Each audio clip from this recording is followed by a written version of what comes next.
she told me in the kitchen, her voice barely louder than the hum of the refrigerator. The morning light slanted through the half-open blinds, cutting her face into strips of shadow and gold. "I need you to keep something between us," she said, fingers wrapped tight around her coffee mug. "Your father doesn't need to know." I thought she was joking at first, my stepmother, the woman who ironed every silence smooth, who believed truth was a form of order. But her eyes didn't waver. "It's important," she added. "For the family." She slid a yellow envelope across the counter. I didn't open it. I didn't have to. The way she avoided my gaze told me it wasn't about bills or paperwork. It was about him. About something that had already happened. "You're old enough to understand discretion," she said. I remember the word discretion catching in my throat. I was 27, not a child, but the way she said it made me feel small again. Like I was being handed a weapon I didn't want. "If your father finds out, it'll destroy everything." I stared at the envelope, then at her trembling hands. "He deserves to know," I said. "If it's about him, he has the right." Her laugh came out soft, brittle. "Rights are for people who haven't already broken something." Then she turned away, rinsing her cup as though that closed the conversation. For 3 days, the envelope sat on my desk upstairs, untouched. I told myself it didn't matter, that whatever secret she carried wasn't mine to expose. But every night, as the wind pressed against the glass walls of our house on Alder Rise, I thought of my father's quiet trust, how he always believed honesty was our family's only inheritance. I thought of my stepmother's voice, the one that used to calm me as a child, now shaking like a cracked mirror. On the 4th night, I broke the seal. Inside were 3 photographs, my father, younger, standing beside another woman outside Café Lumen on Sable Street. My stepmother's handwriting trailed across the back of each photo. "He'll lie if he has to. He already did once." The next morning, she was in the garden trimming the dying roses. "You opened it," she said without looking up. I nodded. "Why tell me and not him?" Her shears paused mid-air. "Because you still believe people can be forgiven," she said. "He doesn't."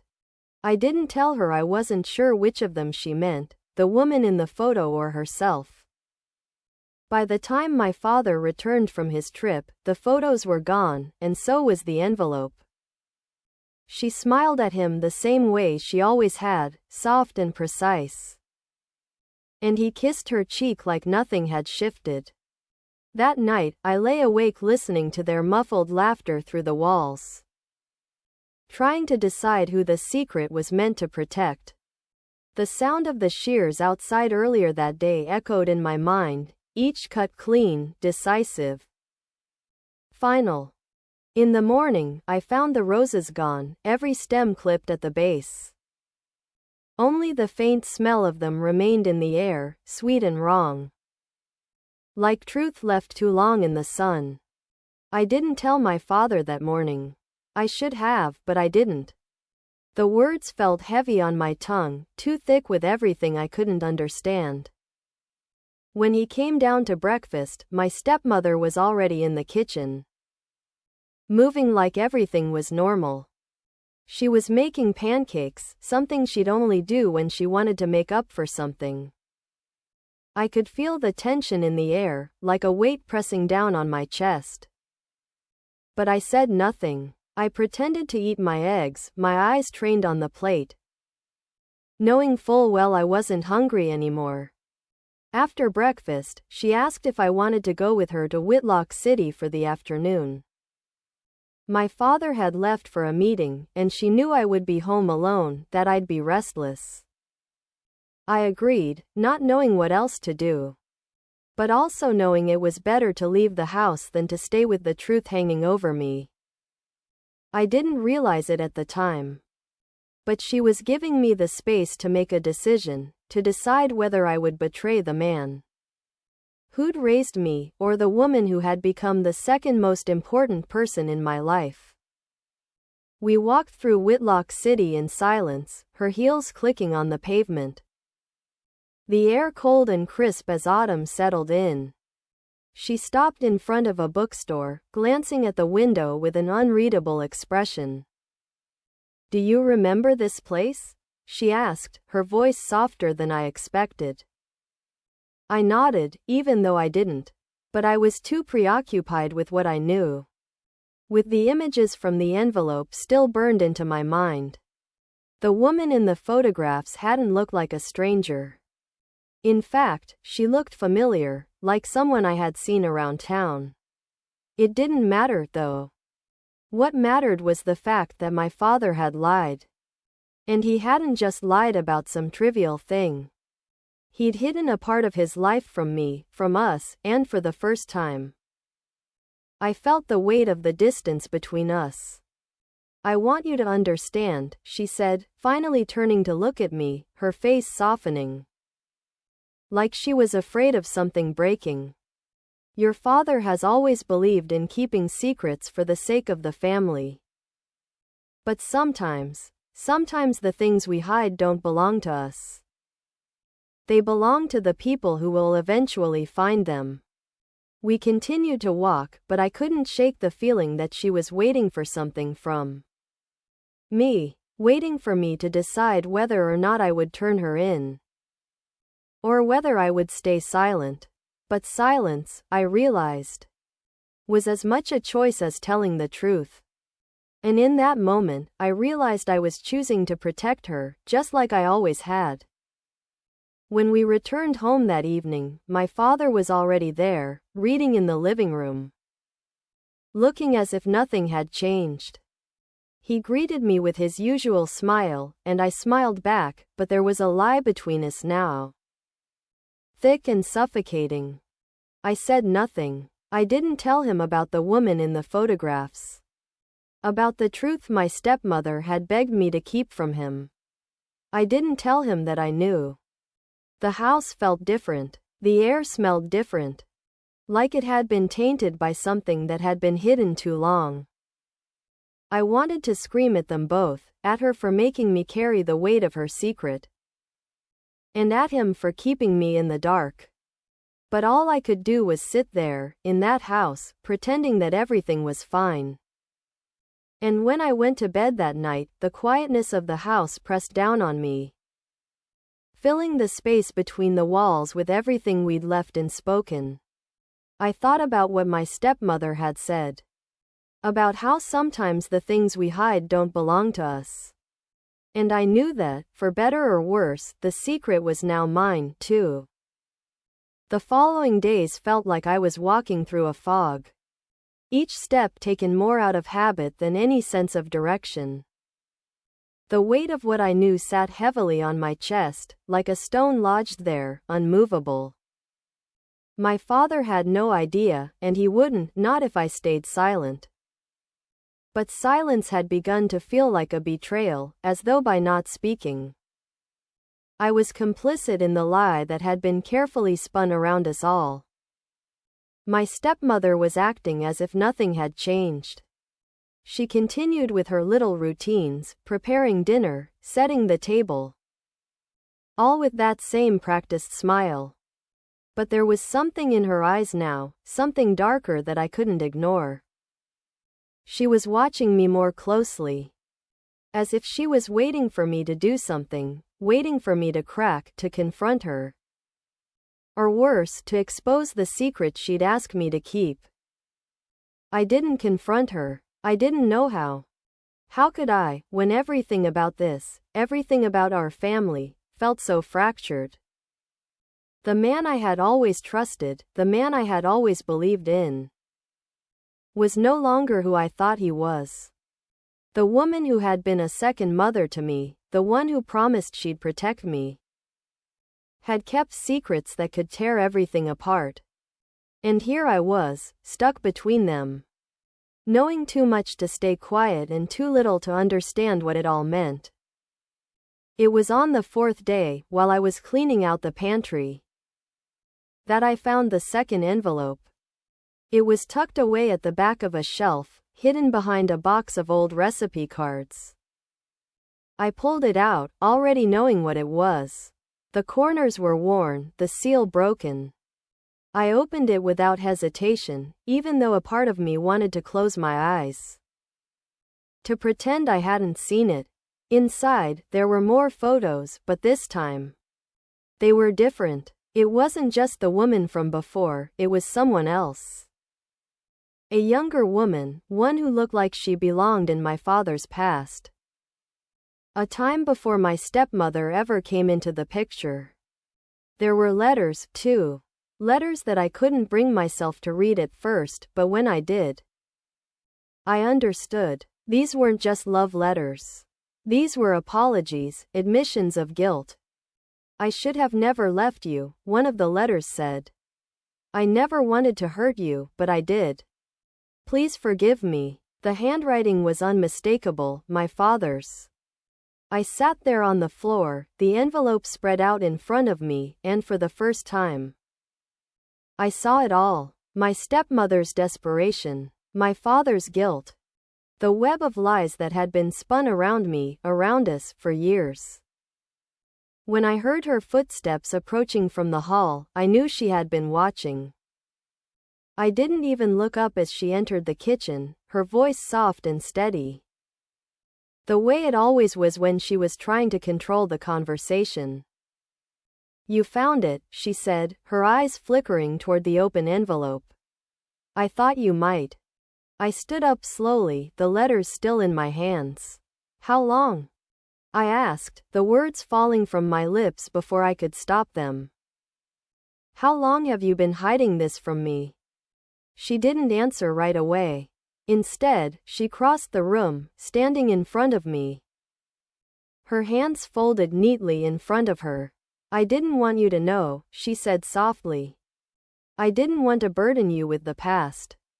The past? I repeated. This is the present. This is our life now.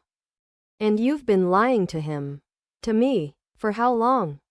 Her face didn't change, but I saw the slight tremor in her hands as she reached for the letters. I was protecting you both, she whispered.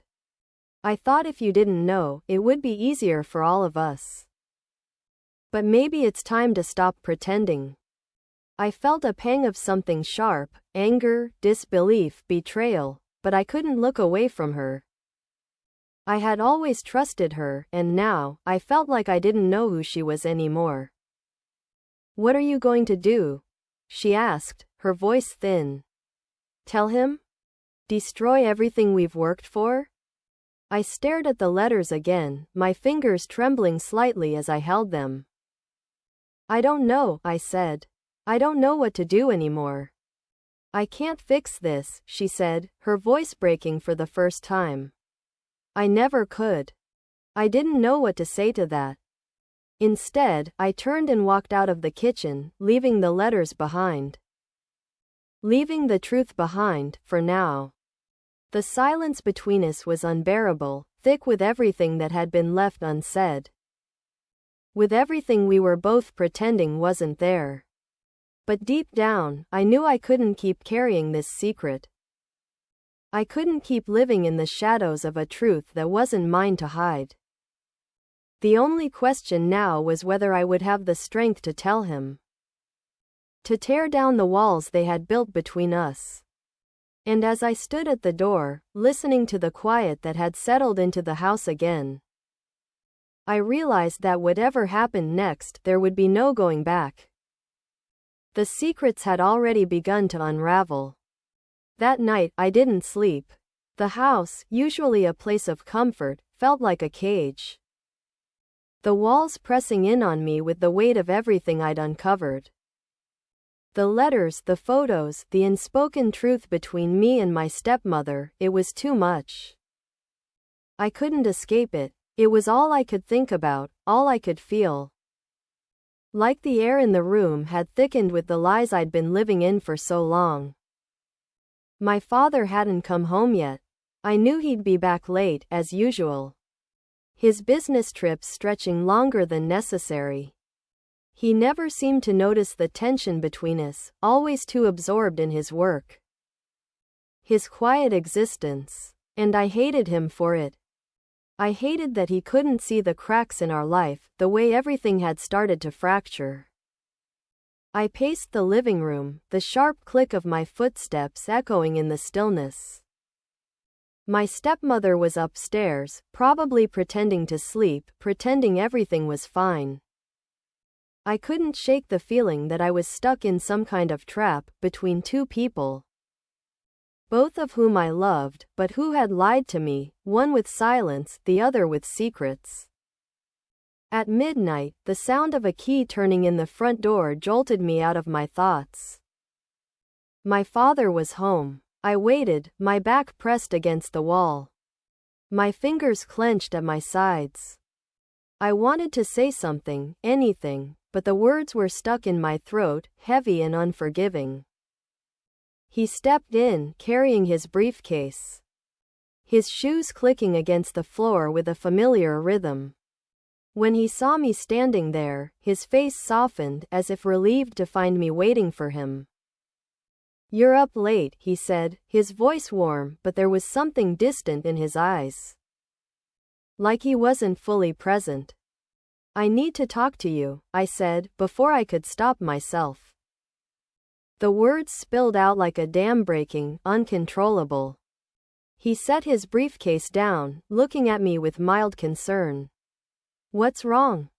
I hesitated, the truth swirling in my mind, but I couldn't form the words. I couldn't say it. "There's something you should know," I finally managed, my voice breaking. He stepped closer, his expression softening further. "Whatever it is, you can tell me. You know that." I stared at him, seeing the man I had known all my life. The man I had trusted without question. But the truth between us now felt like a wall I couldn't break down. How could I shatter everything we had, everything he believed in? Just by speaking one sentence? How could I destroy the life we had built by telling him about the other woman, about the years of lies? "I don't know how to tell you this," I said, the words faltering. He sighed, stepping forward and placing a hand on my shoulder, as if trying to comfort me. "You're scaring me now. Whatever it is, we'll work through it. You know I'm here for you, always." And in that moment, I realized I couldn't do it. I couldn't be the one to break him, to break us. I couldn't be the one to tear apart the fragile threads of the family we had built. Even if it was all based on a lie. "I'm fine," I said, the words coming out too quickly, too desperately.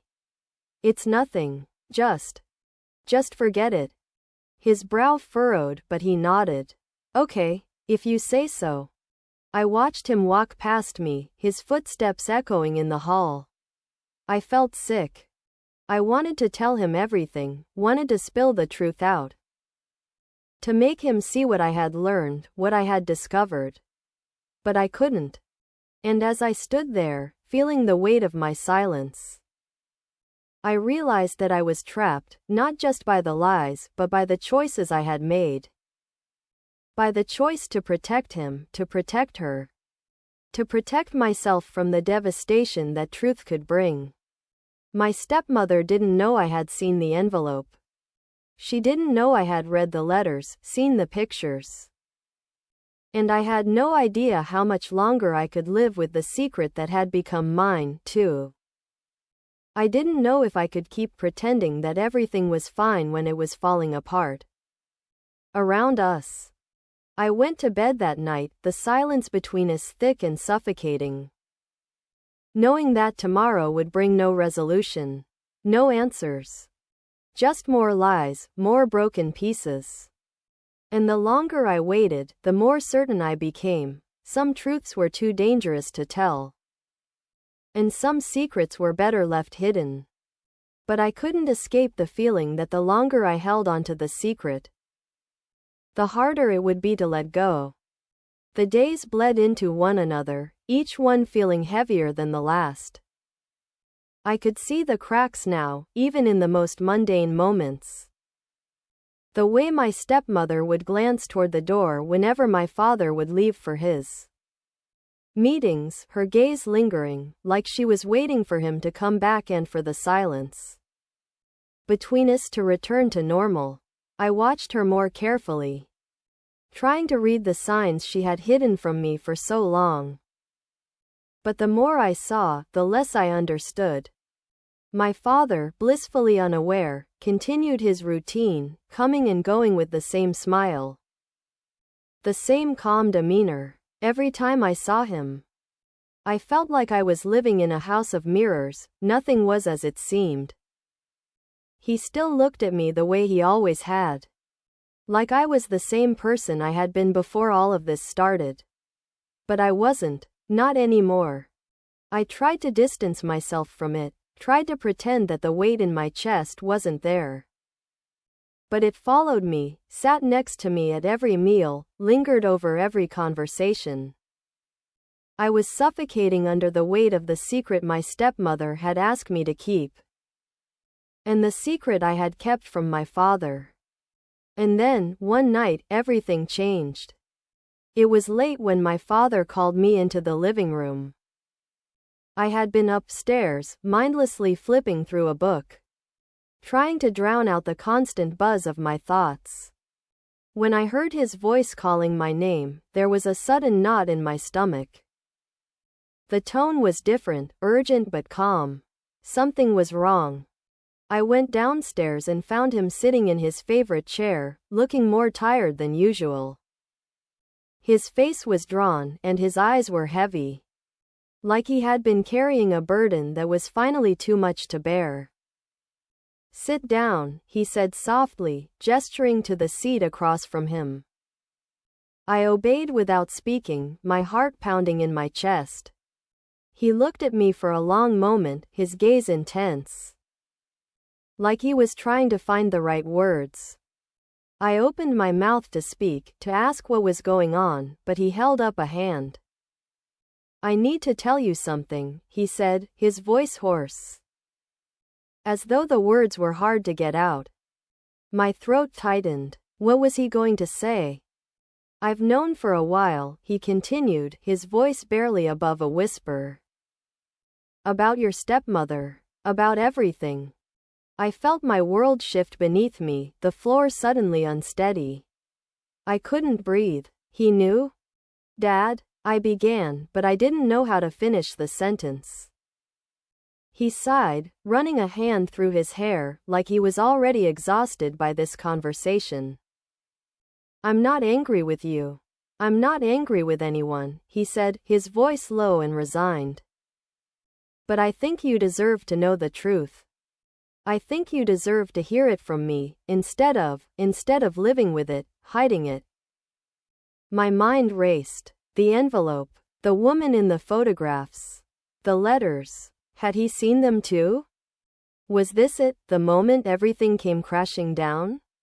"She's been seeing someone," he said finally, his words slow, like they carried an unbearable weight. "Someone she shouldn't have. I found out a few months ago, but I didn't want to believe it. I didn't want to face it, so I kept pretending everything was fine. But it's not. And it hasn't been for a long time." The ground beneath me seemed to shift, my vision narrowing.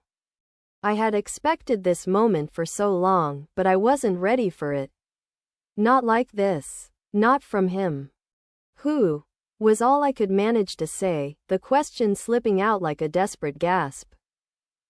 "The man in the photos you found," he said, his eyes avoiding mine. "The woman I've been hiding from you is my ex-wife. The one I never told you about. And she's the one your stepmother has been in contact with for months." I sat there, paralyzed by the flood of emotions crashing over me, disbelief, confusion, anger. How could he not tell me this? How could he keep something like this from me?